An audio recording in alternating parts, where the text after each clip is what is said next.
Amém? No verso 7. 1 Reis, capítulo 17, verso 7. Acharam? Diz assim: e sucedeu que, passados dias, o ribeiro se secou, porque não tinha havido chuva na terra. Amém? Então olha só, eu quero que você grave na sua memória assim, ó. Por que o ribeiro secou? Não foi Deus quem disse para Elias ir para o ribeiro? Hã? Não foi Deus que disse para Elias assim: Elias, vai ao ribeiro de Querite, fique ali. Aí eu pergunto assim, por que ele secou? Meu Deus! Por que os ribeiros da nossa vida secam? Amém? Por que os ribeiros secam da nossa vida se é Deus que está nos conduzindo? Por que o ribeiro da nossa vida seca? Você já se perguntou? Pergunta para o seu irmão aí, o ribeiro está seco? Tem água no ribeiro aí? Tem água no ribeiro? Mas não, pergunta se tem água no ribeiro aí? Não, pelo jeito secou. Mas, olha direitinho assim para ele e fala, está parecendo que está seco? Pode falar, pode falar. Está assim? Meu Deus do céu. Mostra a calça molhada assim, ó pastor, está molhada. Eita glória! Por que o ribeiro seca, meu Deus do céu?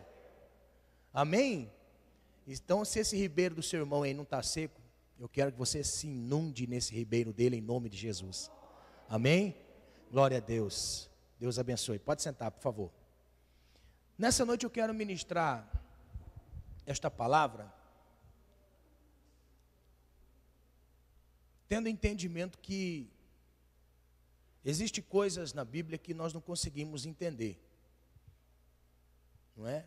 Existem coisas na Bíblia que nós não conseguimos entender. Como que pode o Senhor que sabe de tudo chegar para um enfermo, um cego, e perguntar assim: o que queres que eu faça para você? Não é lógico. Tem coisas na Bíblia que nós não conseguimos entender. O porquê é que está ali na palavra de Deus. Tem coisas que nós não conseguimos compreender. O porquê é que existem coisas que parece que não tem sentido.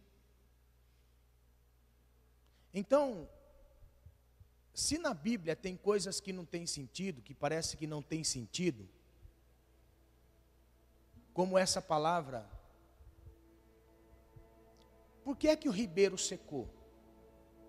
Se foi Deus quem mandou Elias ir, será que Deus não é onisciente?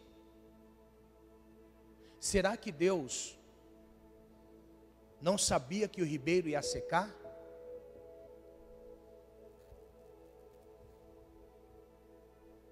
Para nós entendermos isso, nós precisamos voltar no tempo. Nós precisamos voltar um pouquinho. A Bíblia diz para nós, porque o livro de Reis é um livro que fala sobre a história da nação de Israel. E o que eu acho lindo em Deus é que Deus mostra tanto os pontos positivos como os negativos. Os positivos é para que nós venhamos conservá-los, e os negativos para nós prestarmos atenção. Então, o livro de Reis mostra para nós a história desta nação, que muito nos ensina nos dias de hoje de uma forma figurada. Eu olho para Israel como a nação de Deus, mas essa nação nos ensina muito em sermos abençoados ou sermos levados a sermos repreendidos pelo Senhor. Então, a Bíblia mostra para nós que Israel não estava andando conforme o Senhor queria. Então a Bíblia mostra para nós que eles estavam indo segundo o curso de um rei que não temia o Senhor, não tinha temor do Senhor. E o nome deste rei é Acabe, casado com uma mulher adoradora de Baal, e que trouxe para Israel os postes ídolos, e que fez com que toda a nação se curvasse diante de ídolos, e deixando Deus em segundo lugar, para adorar a esses deuses. Baal é o Deus da natureza, Deus da chuva. O culto a Baal é para que Deus fertilize, ou seja, o Deus Baal fertilize a terra e envie chuva para que haja colheita. Então Deus não se agrada. Por isso que no capítulo 17, já no verso 1, a Bíblia mostra para nós que Deus levanta alguém, que a única referência desta pessoa é que ele morava na terra de Tisbe, porque ele era um tisbita, por nome Elias. Não se ouve a história de Elias, como de outras pessoas na Bíblia, que mostram da onde veio, quem eram seus pais. Mas Elias surge no capítulo 17, já indo em direção ao problema. Indo em direção às necessidades. Aqui nós podemos aprender uma coisa muito interessante. Se nós queremos que Deus opere em nossas vidas, nós precisamos ir à fonte daquilo que está nos atrasando.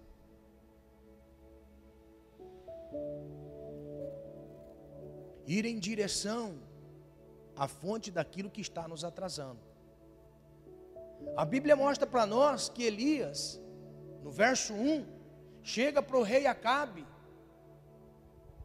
devido a um mal que estava acontecendo, a um pecado. Então, se o tema que nós nesta noite ouvimos, por que é que o ribeiro seca, o culpado não é Deus. Deus não é culpado pelo ribeiro seco. Deus não é culpado porque seca-se a fonte. Deus não é culpado pelo mal que sobrevém à nossa vida. Deus não é culpado por aquilo de ruim que acontece a nós. Mas sempre que as coisas ruins acontecem a nós, alguma coisa Deus está querendo nos mostrar. Então a Bíblia mostra para nós que o ribeiro seca, porque muitas vezes nós recebemos uma carga de pecado que paralisa a bênção de Deus em nossas vidas. Quando Jesus estava na cruz, todo mundo assistiu o filme do Mel Gibson. Ele tentou pintar o sofrimento de Jesus, mas eu acredito que Jesus sofreu muito mais do que aquilo. Porque a Bíblia diz que, pelo profeta Isaías, que Jesus estava desfigurado quando estava na cruz. Ele não tinha formosura e desfigurado ele estava pelo sofrimento, pelos açoites, pelas fissuras que ele sofreu. E quando Jesus estava na cruz, se tem uma coisa que nos chama atenção, é que naquele momento da cruz, o que mais Jesus precisava era ter a convicção de que Deus estava com ele. Não é assim que muitas vezes nós nos deparamos? Se esse sofrimento está acontecendo a mim, se todo este mal está acontecendo a mim, o que é que o Senhor quer me ensinar? Mostra para mim, fala comigo. E naquele momento Deus faz o quê? Parece que é um silêncio. Parece que Deus está distante. Queremos uma certeza de que Deus está conosco. Mas olha Jesus, na cruz cravado, quando Jesus estava na cruz, ele vai dizer assim: Eli, Eli, lama sabachthani. Deus meu, por que me desamparaste? O único momento no ministério de Jesus que ele se sente sozinho. O único momento no ministério de Jesus que ele sente que há uma barreira entre ele e Deus. A convicção de que Deus era com ele, em todo o seu ministério é visto. Eu e o Pai somos um. Quem faz estas obras é porque o Pai me enviou para fazer. A convicção. Mas na cruz Jesus disse: Eli, Eli, lama sabachthani. Por que o Senhor me desamparou? Naquele momento ali, sobre Jesus estavam os nossos pecados. E a sensação de estar apartado de Deus é porque os nossos pecados fazem divisão entre nós e Deus. Por que o ribeiro seca, pastor? Por que o riacho seca? Seca porque muitas vezes estamos em desobediência ao Senhor. Desobediente a Deus. E não conseguimos enxergar Deus a nosso favor. Olha só. Por que o ribeiro secou? Porque quando Elias, no verso 1, chega para o rei ímpio, que estava a par de Deus, estava separado de Deus, e toda a nação estava indo no seu caminho, Elias olha para ele e fala assim: olha aqui, ó rei Acabe, saiba de uma coisa, que daqui, num período de 3 anos e meio, não vai cair nem chuva e nem orvalho nessa terra, segundo a minha palavra. Meu Deus, ó, é forte. Não vai chover nessa terra, não vai cair nada. Irmão, se tem uma coisa terrível na vida, é quando nós não sentimos a chuva de Deus, o céu aberto a nosso favor. É terrível demais. Então olha só, por que o ribeiro seca, pastor? O ribeiro seca porque muitas vezes nós sofremos consequências daquilo que nós falamos. O ribeiro muitas vezes, ele seca porque são consequências daquilo que nós profetizamos. A minha vida é um inferno. Olha só, a minha vida é um inferno. Vai se transformar no inferno, com certeza. Ah, eu não aguento mais. Com certeza você não vai aguentar na fé mais. Ah, eu não tenho alegria. Com certeza você não vai ter alegria. Ai, minha vida é só sofrimento. Então vai ser só sofrimento. Eu não tenho dinheiro. Aprenda isso aí, ó. Até isso aí é profecia. Queria tanto, mas eu não tenho dinheiro. Se transforma em profecia. O que nós temos que aprender é assim: eu estou esperando alguém vir me trazer o meu dinheiro aí. Estou sem agora, mas estou esperando trazer. Amém? Aleluia, aleluia. Aprenda uma coisa, olha só. Tinha um irmão uma vez, que eu ministrava culto na casa dele, aqui em Rubião. A esposa dele olhou para ele e falou assim: ô Rony, ó, a última xícara de arroz estou fazendo agora, no almoço. Acabou o arroz. Calma, mulher, Deus vai trazer. Deus vai trazer, Deus vai providenciar. Ó, mas Rony, acabou Rony. Eu não sei se é por causa da mulher, mas ele diz assim: Deus vai enviar. Preparou aquele restinho de arroz. Quando ele olhou para a mulher, falou assim: ó, Deus permite faltar na panela, mas das pensas Deus não permite faltar. Pode faltar na panela, mas na despensa não. Quando foi meia hora depois, ele escuta no portão: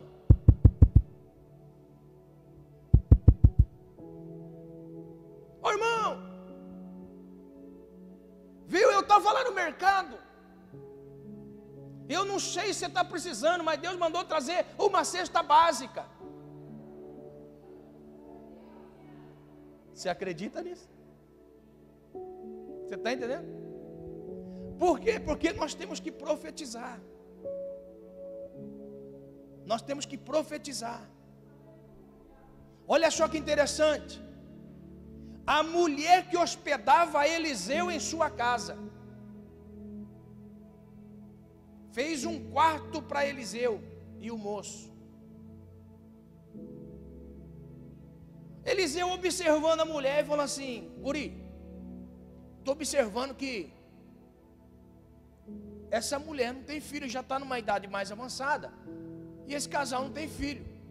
Pela benevolência que eles fizeram conosco, eu vou profetizar uma bênção na vida dessa mulher, uma criança.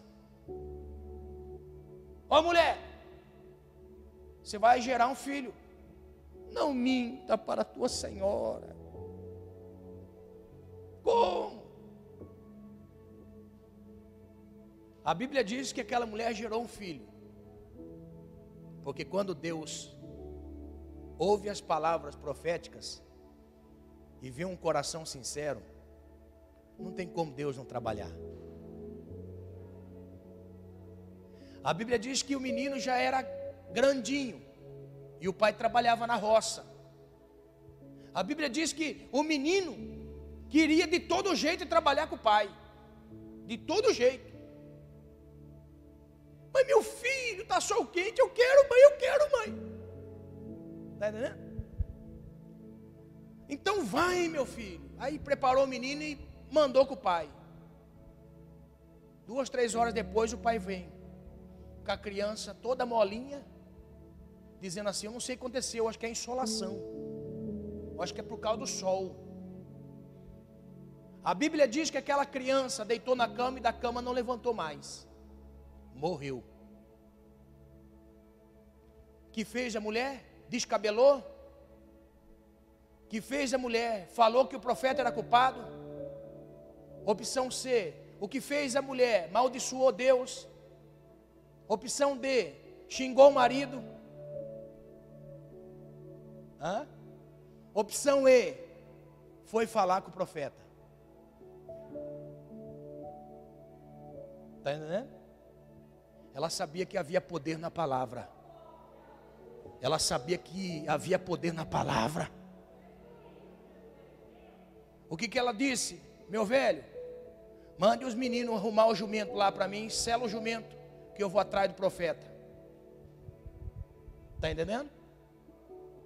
Aquela mulher doida monta em cima do jumento e começa: oa, vai.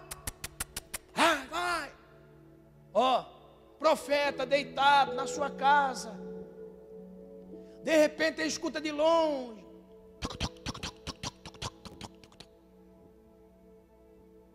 O profeta fala assim: guri, dá uma olhadinha na janela, quem está vindo? A mulher do menino que o senhor profetizou, que fez o quarto para nós, isso, aquilo. Vai correndo em encontro dela, pergunta como que ela está, como que está o marido e como vai as coisas. O menino sai desembestado, encontra com a mulher no trilho e pergunta para ela: ei mulher, como vai o teu marido? Vai bem.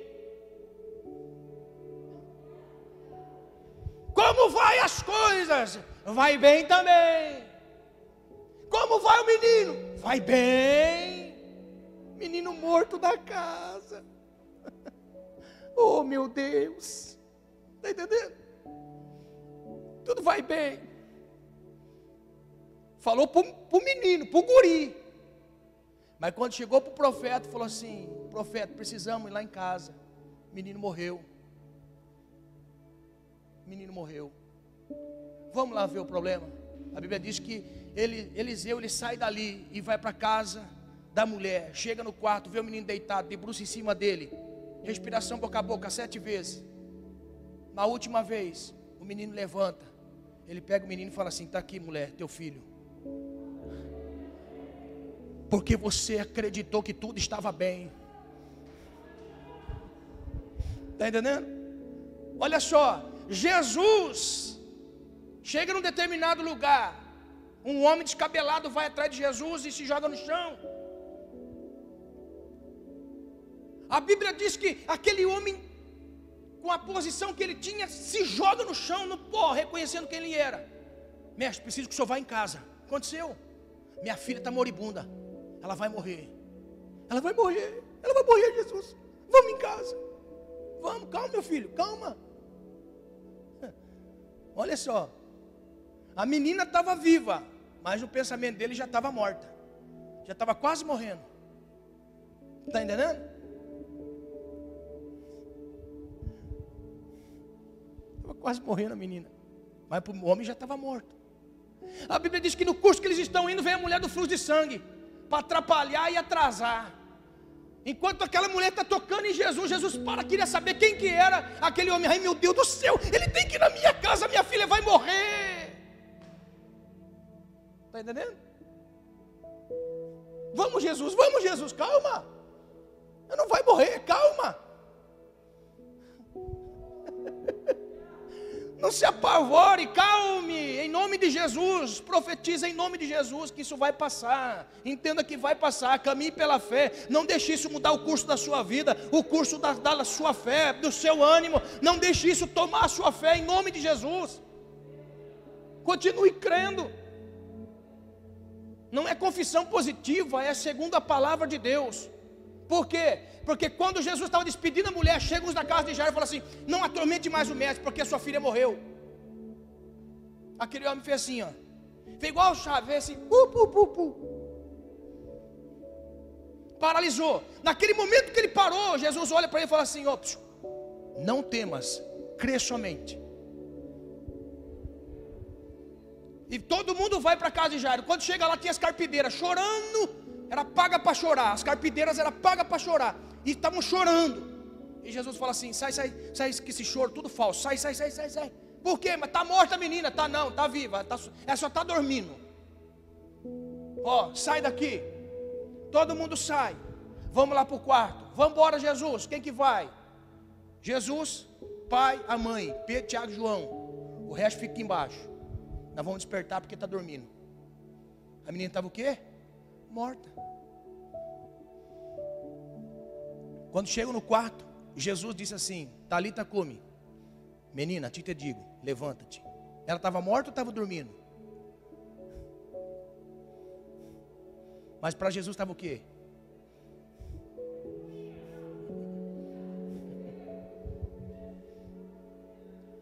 Aprenda o que eu vou dizer. Você tem a tribulação do tamanho que você quer, depende daquilo que você profetizar na sua vida.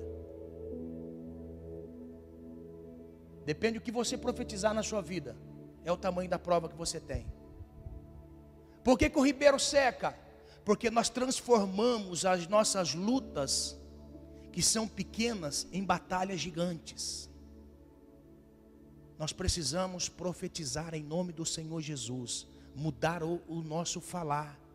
Por que o ribeiro secou? Porque Elias fez assim, ó: não vai chover aqui nessa terra, segundo a minha palavra. Deus só olha para ele e fala assim: eu não mandei, você disse, então não vai chover.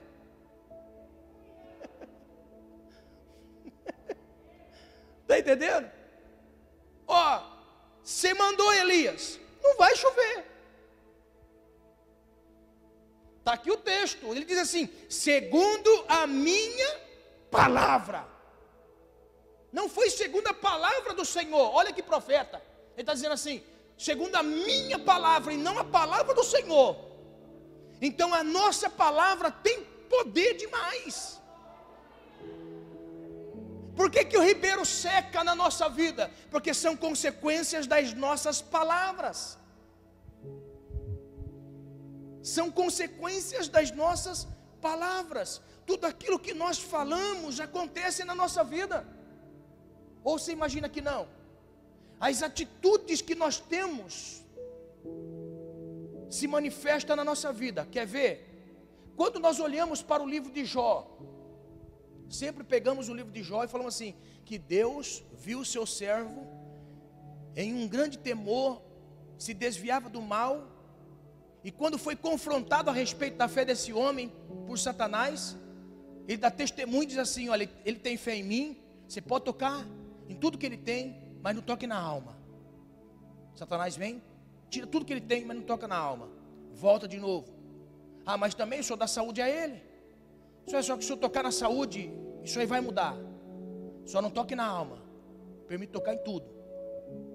A Bíblia diz que Satanás vai e toca na enfermidade.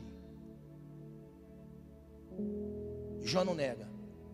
Agora olha só que interessante. Jó sofreu perca de todas as coisas. Jó sofreu perca da saúde. Por causa de quê? Por que o ribeiro de Jó secou? É até forte eu dizer isso aqui. Você sabia que Jó tinha medo? Um grande medo que seus filhos pecassem e que fossem destituídos de Deus. O texto diz que Jó sacrificava pelos seus filhos, sem mesmo eles terem pecado contra Deus. Você sabia que Jó sacrificava pelos seus filhos? Por quê? Porque se porventura algum deles pecasse, Jó, ele tinha tanto medo de que as coisas ruins pudessem tocar a vida dele, que ele levava a sua vida ilibada, sem mancha nenhuma, porque Jó tinha medo de que alguma coisa de mal pudesse acontecer para ele e para os seus filhos. O que aconteceu com ele? O mal que ele temia, o próprio texto diz: o mal que eu temia me aconteceu. Deixa eu dizer uma coisa para você. O medo é o oposto da fé. O medo é o oposto da fé. O medo é algo interior que nós temos. Por quê? Porque a fé combate o medo. O medo que me lança fora de Deus, a fé combate isso.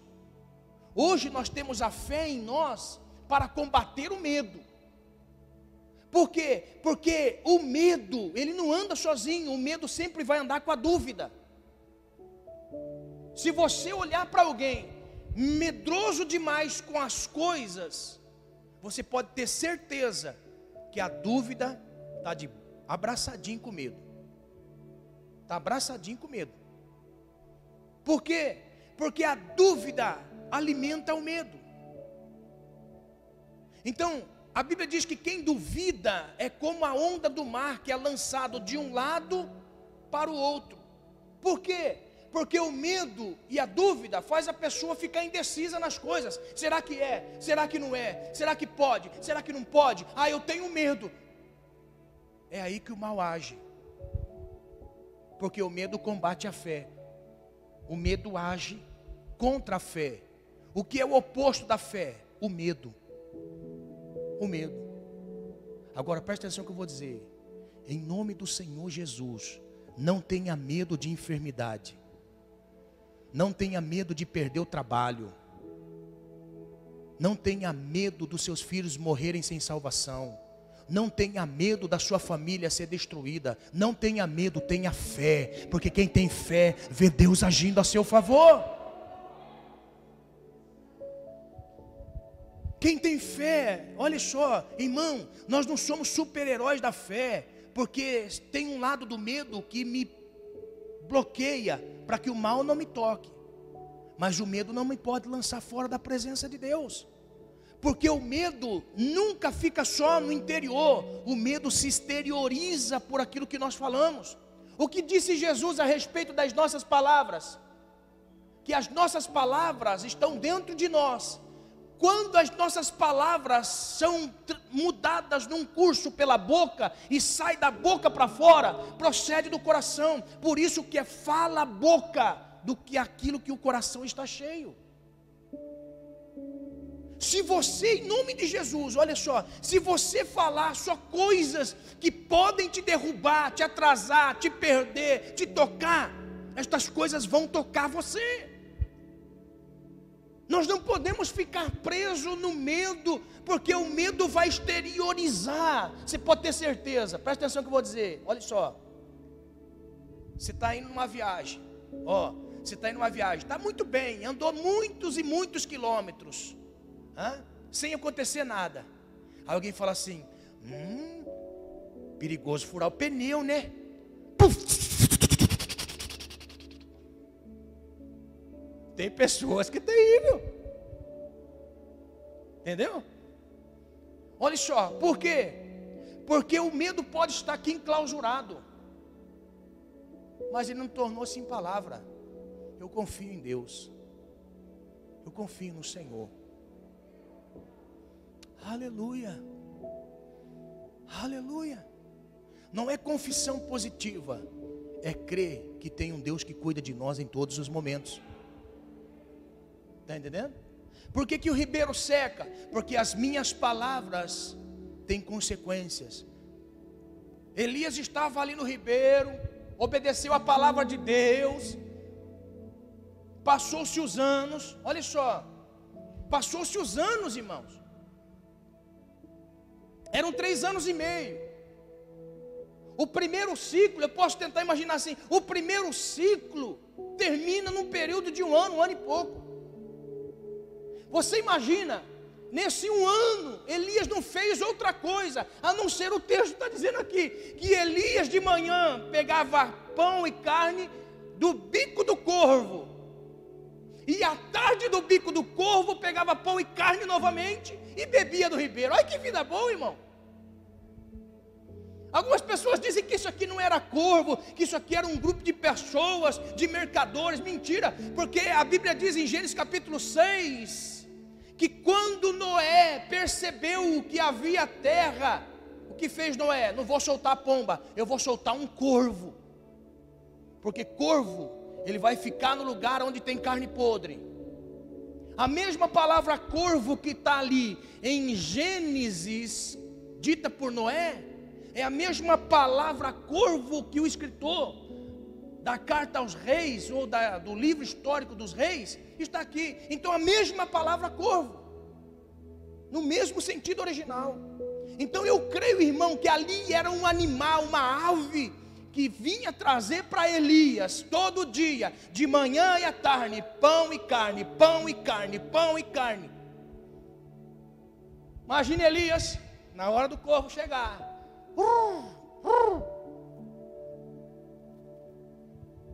está entendendo? Como Elias está vivendo? Na facilidade. Elias se acomodou. Se tem uma coisa que Deus não gosta, é comodismo, irmão. Deus não gosta de comodismo. Gosta não. Deus não gosta quando as coisas estão acomodadas demais. Está entendendo? As coisas estão acomodadas demais. Aí Deus não gosta não. Aí Deus tem que dar uma agitada. Está entendendo por que existe momentos da sua vida que a sua vida parece que está perdendo sentido e de repente começam umas provas que você não sabe? É Deus permitindo o ribeiro secar. Deus permitindo o ribeiro secar. O ribeiro só está com a aguinha bem fraquinha. É Deus te chamando e te tirando do comodismo. Deus está querendo levar pessoas a águas mais profundas.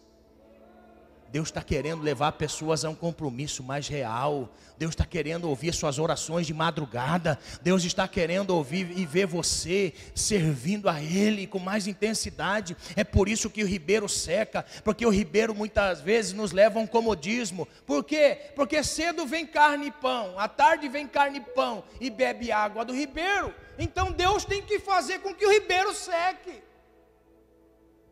Meu Deus, está entendendo? A Bíblia mostra para nós, irmão, que foi Deus que levou Elias, ou mandou Elias para o ribeiro. Não foi o diabo. Não confunda as coisas. Aqui não foi o diabo que mandou Elias para o ribeiro. Não.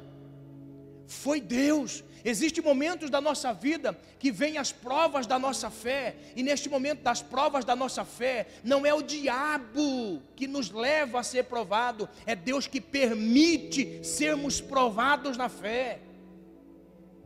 Aleluia, aleluia, aleluia. Deus está permitindo você ir para as provas. Então, em nome do Senhor Jesus, continue na fé. Continue na fé. Continue. Não foi o diabo. Nós precisamos discernir as tempestades. Existe tempestade na nossa vida que não é o diabo. Existe tempestade na nossa vida que somos levados a viver, porque é Deus testando a nossa fé. Nós precisamos discernir. Jesus passou várias tempestades com os discípulos, mas nelas tinham sentidos diferentes. Uma tempestade que Jesus passa com seus discípulos, a Bíblia diz que Jesus acabou de multiplicar os pães, Jesus ele diz aos seus discípulos: passem daqui para o outro lado. Uma ordenança de Jesus, uma ordem de Jesus. Passe daqui para outro lado. Olha só. Mas mestre, o senhor não vai ir conosco? Não, eu vou orar um pouquinho, eu já chego lá. Mas mestre, não tem barco, eu já chego lá. Ai, meu Deus do céu. Isso é lindo demais. Está entendendo? Mas mestre, não tem barco. Fique tranquilo, Pedro, eu já chego lá. Vai em paz. Vai com Deus. Ó, Tomé, quer ver esse barco afundar hoje? Ó, começa a remar. E começa o vento. Tomé, não disse? Ó, aonde está Jesus? Jesus está lá em cima orando. Jesus está no alto orando. Os discípulos remando e o vento. E os discípulos remando, Tomé chorando, nós vamos morrer afogado, e vai aquele negócio todo. Irmão, eles estavam na metade, e já era a quarta vigília da noite, ou seja, era a última vigília da noite. O judeu divide a vigília em 4, das 6 às 9, das 9 à meia-noite, da meia-noite às 3, das 3 às 6, era a última vigília da noite. A última, quase amanhecendo, e Jesus estava onde? Orando, e os discípulos remando. Está entendendo? Ó, a Bíblia diz que na quarta vigília da noite Jesus vem andando sobre as águas, e o barco sendo açoitado, e eles remando, ó, eles olham ao longe e falam assim: o fantasma! Que é duro ver Jesus na prova, né, irmão? É duro ver Jesus na prova. É como é duro reconhecer Jesus na prova, na luta, na batalha. É duro ver Jesus. Eu sei disso que é duro, mas acalma o seu coração. Ele não desistiu de você, Ele não desamparou você. Deus não tarda e não falha. Ele chega na hora certa. Ele está dizendo para você, Ele chega na hora certa. Ele só está querendo provar a sua fé. Aleluia. Olha só, a Bíblia diz que alguém fala assim: é um fantasma. Não, é Jesus. Alguém fala assim: é Jesus, eu vou gritar para Jesus. Então grita: Jesus, é o Senhor mesmo. Se for o Senhor, manda-me ter contigo por cima das águas. A Bíblia diz que do outro lado responde: pode vir então, Pedro, por cima das águas. Ó, Pedro fica de pé, bate na água, estou de pé na água. Ó, e Pedro estava indo em direção a Jesus. Quando Pedro estava indo em direção a Jesus, bate um vento. Pedro começa a afundar. Vem Jesus e fala assim: dá sua mão aqui, Pedro. Aleluia, aleluia. Pedro não andou uma vez só não, irmãos. Pedro deu vários passos, tanto para ir como para voltar, porque Jesus não carregou Pedro no colo não. Jesus só segurou na mão de Pedro, e Pedro desfrutou de andar por cima das águas, segurando na mão de Jesus. Aleluia. Agora olha só que coisa linda, presta atenção, porque aquilo ali era uma prova para ver o quanto ele conseguia suportar, quantos discípulos conseguiam suportar na fé, sem ter medo. Jesus, lógico que vai discipliná-los, porque quando Pedro sobe no barco, Jesus sobe no barco, a Bíblia diz que Jesus fala assim: acalma-te vento e aquieta-te mar. Agora, Jesus vai dizer assim: homens de pequena fé. Aí um cutucava o outro e falava assim: mas quem é esse que até o mar e o vento lhe obedecem? Estava andando com Jesus 3 anos. Nós precisamos discernir a tempestade, irmão. Tem tempestade que não é o diabo nos provando, é Deus nos permitindo ser provados. Está entendendo? É Deus que permite nos ser provado. Em nome de Jesus, aguenta firme, porque esta prova vai passar. Vai passar. Olha só a outra prova, que aquela prova era do diabo que estava enviando para paralisar. Jesus do mesmo jeito: vamos para o outro lado do lago. Vamos, mestre, já está tarde. Não, vamos para o outro lado. A Bíblia diz que os discípulos subiram, Jesus subiu, Talvez Pedro fale assim: Jesus, pode dormir no que aqui eu conheço, pode ficar tranquilo que aqui eu conheço. Então Jesus fez o quê? Deitou na proa. Jesus deitou na proa e os discípulos começaram a remar. E foi. De repente, começou o vento, uma grande tempestade. O que Jesus tinha dito? Vamos passar do outro lado, não importa o que acontecer, porque do outro lado nós vamos para Gadara. Lá tem um endemoniado que precisa de libertação. O que o diabo fez? Vou tentar matá-los no meio do lago. Você está entendendo? A Bíblia diz que o vento começou a soprar, eles quase foram jogados fora do barco. Jesus se levanta e diz assim: acalma-te vento, aquieta-te mar. Quando foi de manhã, eles desembarcaram em Gadara. Quando Jesus pisa em Gadara, o endemoniado vem rastejando a seus pés e diz assim: por que nos vieste atormentar antes do tempo? Porque vem nos atormentar antes do tempo? Porque ele sabe que o lago de fogo está esperando ele e os demônios. Você está entendendo? Ele sabe. Então o que fez o diabo? Vamos matá-los. Mas Jesus disse: nós vamos chegar do outro lado, vamos trazer libertação para aquele moço. Nós precisamos discernir as tempestades. Tem tempestade que é Deus permitindo nós sermos provados. Tem tempestade que é o diabo que lança sobre nós para nos paralisar. Discirna as tempestades que nós entramos. Em nome do Senhor Jesus. O ribeiro, ele só vai secar na nossa vida se nós não sairmos da zona de conforto. Se ficarmos no conforto, o ribeiro seca. Nós temos que discernir na nossa vida o que nós estamos passando.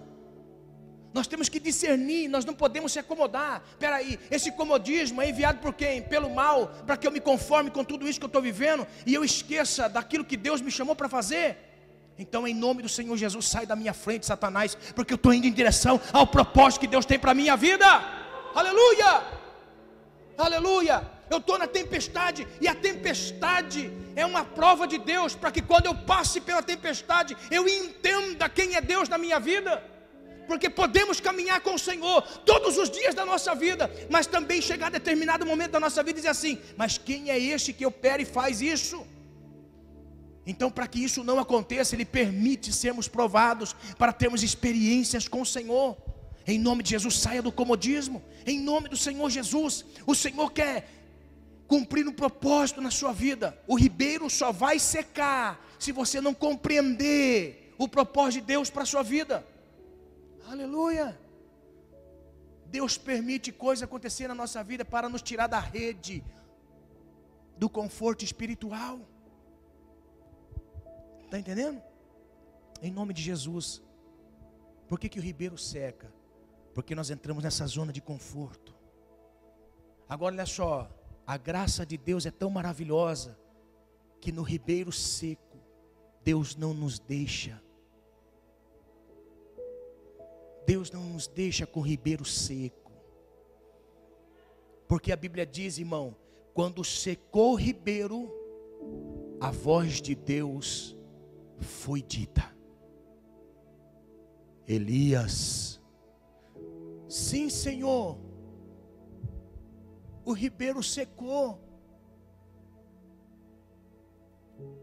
Você está entendendo? Elias ouviu a voz de Deus dizendo assim: se põe de pé, Elias. O texto está dizendo para nós, porque a zona de conforto me faz sentar, acomodar. E Deus vem e fala assim: Elias, põe de pé, Elias, e vai a Sarepta, que é de Sidom. Aleluia. Eu posso dizer na sua vida, se o ribeiro da sua vida já secou, você já perdeu a alegria no casamento, já perdeu a alegria, já perdeu a fé, você sente as dores, você vê o medo do inferno, que é a sepultura, tomando conta da sua mente por causa da enfermidade. Eu quero em nome de Jesus te dizer uma coisa: o ribeiro pode secar, mas a graça de Deus vai ser abundante na sua vida, se você ouvir a voz do Senhor sobre você, em nome de Jesus. A graça pode ser abundante sobre a sua vida. Aleluia. Ouça a voz de Deus lhe dizendo: O ribeiro pode secar, mas eu não vou deixar você com o ribeiro seco. Aleluia, aleluia. Basta nós querermos. Basta nós querermos. Você quer continuar nesse ribeiro seco? Não, pastor, eu quero algo para a minha vida. Então se coloque de pé. Literalmente, se coloque de pé. Aleluia.